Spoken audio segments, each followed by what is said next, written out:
It's a game for us to bounce back. We let one slip away from us at Seton Hall, and they're a great team too. I mean, they played great, but it's time for us to bounce back and to get back in our groove, and I think we can do that this weekend.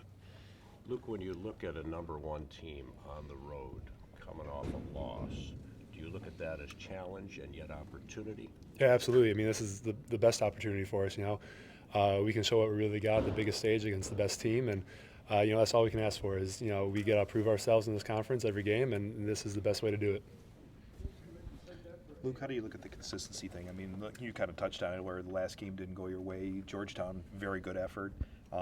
Did you just look to this part of the season to try to get it a little more consistent? Yeah, I mean, I think at the start of the year we realized that we weren't being as consistent as we wanted to. We were having really good games and we had going a slump. And for the first two Big East games, I thought we played extremely hard, not perfect at times, by any means, but extremely hard. And we just got to keep that going. I mean, as long as we play hard and we play to our potential, we have a shot in every game, and it's no different against the number one team in the country. Did you have a look at last night's game against Butler that Villanova played, and what can you get from that? Yeah, I mean, we haven't really dug deep into it yet. Obviously, we're going to watch a lot of film on it. I mean, Butler obviously beat them, and we're going to try to do everything that Butler did. So, from what we can take away though is that it wasn't a perfect game at all. It was, from what I heard, it was pretty sloppy, but Butler just found a way to win, and that's what we got to do too.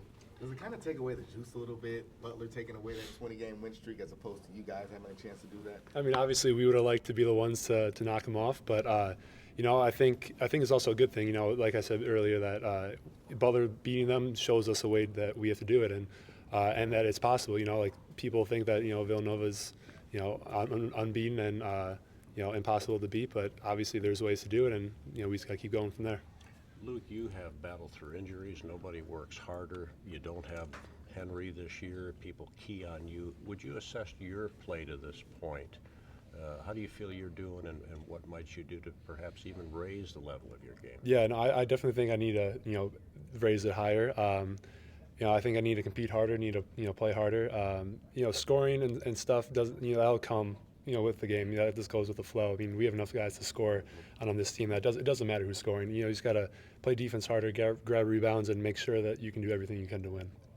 Yeah, some teams might look at this Villanova game and say, hey, we're going in on the road against number one. We got nothing to lose. Do you guys feel that way, or do you feel differently? Yeah, I mean, I think coming off that heartbreaking loss of ours, we definitely have that what do we have to lose type of mentality that we go in there, we play as hard as we can, and if we play the right way and we play that we can, we can escape there with a win. That's a tough place to play, Luke, but do you expect a little bit of that early rush, that hornet's nest mentality from them just because of what happened last night? Yeah, no doubt. I mean, obviously they're going to look to come back and prove that they that they had a fluke game too. They're going to want to show that they're still the best team, and that that was just a one-time thing, and we got to do everything that we can to take their punches, to punch them right back, and make it a game for 40 minutes. Well, Marcus, having number one team in the country going to their place, on the horizon, what are you expecting from that game come Saturday? I expect it to be a very exciting game. I mean, to have an opportunity to play against the number one team in the country. I mean, most teams don't have that opportunity every season, so we're just going in there excited to play, ready just to compete. I mean, we really just want to compete, play our hardest, just do what we can to get the W. And obviously, Coach mentioned after the game against Seton Hall that was a disheartened locker room. How quickly were you guys able to kind of turn things around, and how useful was it to have a couple extra days to get ready for this game? I felt we bounced back right away. I mean, that we were more upset than sad, I would say. I mean, because we knew there were some spurts there that we really just didn't come together and weren't connected. So we definitely just needed a couple days just to prepare and get within ourselves, within the team practices and stuff like that. So I thought it was good that we had some time just to reflect as well and just work on things that we need to work on. So they're coming off a loss. They're going to have an edge. But can you say, hey, we've got the same thing, and we're underdogs. We understand it. We're going to go play free and easy and see if we can pull this thing off? Yeah, for sure. I mean, we understand that they just came off a loss, so they're going to be pretty hyped up for the next game, and so are we. I mean, but we're all competitors, and I know I play with a bunch of competitive guys on my team, so I know we're going to be able to match the competitive edge that they do as well. And I just feel that I'm very confident with my teammates around me, my coaching staff with me as well. Marcus, you've dealt with that early wave before from an opponent, especially on the road. How do you go about it and say, okay, the first 5 minutes or so, it's going to be frantic because you know they're going to come out on fire? It's just you have to. Basketball's a game of runs, so I mean you have to really just take it each possession at a time, not really get too caught up on one, and you have to have a next play mentality. You can't really get caught up on one play. If it's good or bad, you have to be able to move on to the next and just continue from there. And you don't let it get to be like a tidal wave, like the first 5 minutes. You figure you're going to get full amount. You got to realize it's a full 40 minutes, so you can't really just decide the game in the first 5 or the last 5. You really have to play just a whole full 40 minutes, just solid. And just have an even keel approach to it.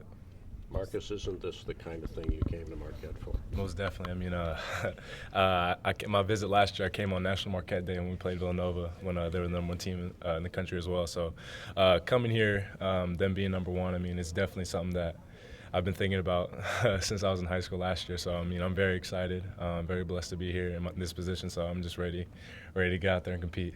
We wish you well. Seton Hall pressed you in particular the whole game. Do you expect to see that a lot more? And how do you approach that, knowing that teams are going to want to wear you down and try to make you work and make a lot of decisions?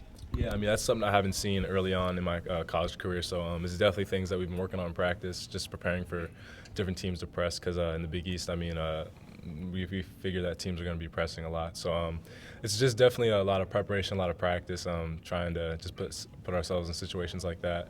And just trying to get better each and every day. I mean, it's not going to happen overnight, but definitely working harder just to get more comfortable with teams pressing and just us being able to embrace being pressed. What do you remember from the national championship game last year, since you're playing that team? Just a very exciting game. Just a lot of different types of miraculous shots, you want to say. Marcus Page in the first one, then Chris Jenkins in the second one. So, I mean, it was just a great game overall. And, I mean, I'm just really excited to have that same kind of excitement in our game come Saturday evening. Any idea what they're cooking downstairs? Any idea what they're cooking downstairs? Whatever the smell is? Oh, we got some steak back there. So I mean, yeah, Oh, so I was gonna- no. Shout out to my man Marv. He's we call him Holy Hands. He can cook it up with the best of them. So yeah, Holy Hands. Yeah, Whole nickname. Yeah. There you go. That's awesome. Yeah. Cool. I mean, how do you, obviously you watch Villanova this week and more than that, but how do you approach that game, especially with your guys, kind of getting them ready for playing #1? Well, in all honesty, certainly our guys know we're playing the #1 team in the country, and that's no secret. But I'm of the belief you don't prepare different for #1 than anyone else on our schedule. So our preparation has largely been the same. The thing is, we're preparing for a great team. Their individual parts are very impressive, but the way those guys work together on both ends of the floor is why we're national champions, won 38 games in a calendar year, and are the #1 team this year. And do you anticipate having Dwayne? It's day to day, and again with the groin injury, it's hard to get an exact timetable because a lot of it depends on how he responds to increased activity. He hasn't been able to do much yet, but we're hopeful that we can get him back. But it all depends on how he responds. Coach, I go back again to your career. You've played in these great big games. Do you look at this for your young man as challenge but yet opportunity? Yeah, every game in our conference is an opportunity, and certainly, in these types of games, you don't have to, educate your team maybe as much on why they're good. They know. I mean, they've seen them. But it would be my hope that we would prepare for every game like we're playing in a championship level game, which certainly this will be. Steve, how do you prepare for that initial rush? After what happened with them last night, you figure you're going to get 5 minutes of fury probably right off the bat. Yeah, I think you got to be really ready to play in these games, and certainly, when you're playing outstanding teams like that, generally a characteristic of teams like Villanova is getting off to great starts. And so our team needs to start the game, really ready to compete. And to me, that's what it comes down to in these games. It's competing together, and competing with intelligence. And how quickly did you guys turn the page, and do you have a little bit of that chip on the shoulder mentality from the last game? Yeah, obviously it left a bad taste in our mouth, no question, because our guys felt like we, had a chance to really win that game, and we didn't make the plays when we needed to. But in this league, you have to turn the page quickly.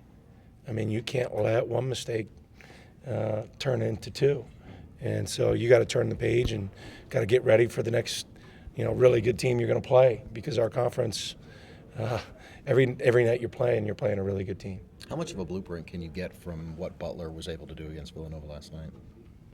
Well, certainly Butler, I thought they showed great toughness, really good competitiveness. They took care of the ball, and, they did a good job of guarding the three-point line. Villanova is an outstanding three-point shooting team. Last night in Hinkle, they were 6 for 26. So, the Big East isn't going to let us play the game in Hinkle, so we'll have to figure out how to do that in the Wells Fargo Center. Are you coaching hurt with your voice? Yeah, just, it's that time of year. Sometimes when the weather changes like it has, this is kind of the gravelly voice. And you're doing a lot of yelling out there. Do you have anything you try to do for it medicinally, Steve? Tea, cough drops, Right. whatnot. So I think it scares my 6 and 9-year-old sons. What's wrong with that? So I get that a lot. I said, join the club, guys. Go to the show. You get a long line there, buddy. Thank you, Coach. Thank you, guys. Thanks, Coach. You mentioned having a, nothing to lose mentality. How do you harness that? When guys, know that hey, we're playing number 1 on the road, that's a tough place to play. Yeah, I think you go into those games, and when you say nothing to lose, I mean, I don't really ever agree with that, because I don't like to lose. But certainly our guys are going in there, and the expectations are that they're going to win. I mean, they're certainly the favored team, and so if that helps guys feel a little bit less pressure, then I'm all for that. Whatever guys can feel to help them play at their maximum, and us be in a position to win the game, I'm all for. Thank you.